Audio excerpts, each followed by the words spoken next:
sa ato maigsuon karon nga mga dili Katoliko, nag-ihay sila og hubad sa Biblia. Mo gitawag na tog private interpretation. Ang usa ka denominasyon nag-interpret pod si pastor. Ang pangutana, mao ba kini ang paagi sa atong pagtuon sa pulong sa Dios? Okay, kung mao ni ang pagpaagi sa pagbasa, pagtuon nato sa pulong sa Dios, sa pangutana, kinsa may makasiguro nga sakto ang iyang interpretasyon? No? Kay nakita man nato ang atong maigsuon ro mga Protestante, nagkadaghan man sila. And they have common idea nga private interpretation, Bible alone. Pero nga nung dili man sila nagkaparehas. Kaya sapagkat dili gud pwede nga ang Bible i-interpret personally. Si San Pedro naghisgot ni ini nga dunay mga lisod sabton nagituoy sa mga walay alamag o walay otoridad. No? Ato kunong base sa atong constitution, sa atong batakang balaod diri sa Pilipinas. Yes, kung naka-eskwela ka, pwede kang makabasa, pwede kang mo-interpret. Posible, ang abogado maka-interpret ni ini, pero siya ba ang final authority?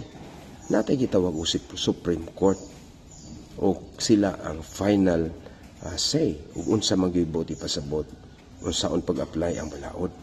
So mausab sa atong balaang kasulatan, kung nga na magaling ang atong secular nga balaod, unsa pa ka ang balaod alas kaluwasan?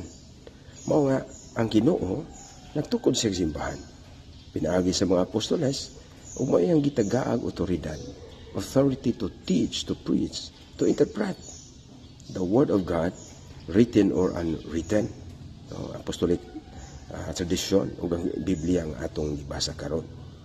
Kay kung ang Biblia hubaron lang sa matag usang magbabasa, sa man nga ang original nga Biblia gisulat man sa Hebreo o Griego nga pinulungan, then it was written very complicated, no? From different times, different writers, different cultures and community of believers.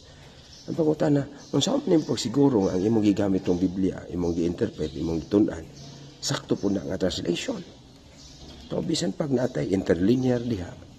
So, it was arranged, gama naman na sa hanay, sa tao.